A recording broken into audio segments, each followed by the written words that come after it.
Ringo Starr claims that workaholic Paul McCartney would have prevented the Beatles from making as many records. Dan Rather interviewed the iconic band's drummer on AXS TV. The Beatles didn't get along, and without Macca, they wouldn't have released as many records, Starr said. So we didn't get along. 4 men had rows. Even when the row was bad, it never stopped the music. Everyone gave their best after the count. That was later too, which I think was natural, Starr said. He continued, suddenly, we have lives and children, and the effort we put in because we worked hard was starting to wane, and we still thank Paul. Since Paul was our band's workaholic, we made more records than John and I would have.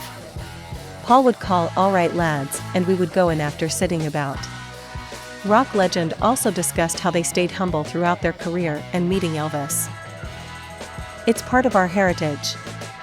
I always credit the 4 of us from the same city who would look at each other and say, one of us was freaking out or being a big shot, and 3 others went, "Excuse me," which kept us straight, he told Rather. He added, when we met Elvis, I thought, how sad that he's on his own. He was alone, despite all those people. I had 3 excellent buddies. All-time bestsellers, the Beatles sold over 500 million records.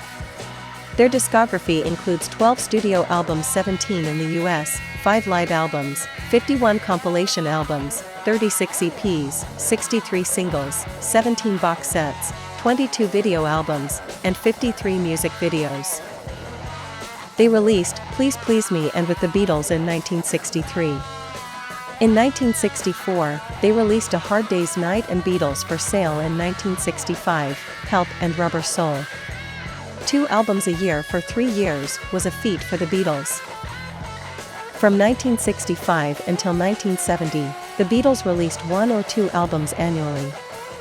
Other news: the band released a remastered Let It Be video. Watch highlights from the restored 1970 film Let It Be. There may not be a more punk rock bit of film on earth than George being told the police were on the roof to shut them down, and casually turning his amp back on. For all its whitewashing and line towing, Let It Be is a remarkable watch. The Beach Boys' Mike Love and Bruce Johnston said, "Our best promo guys in the whole world were John Lennon and Paul McCartney."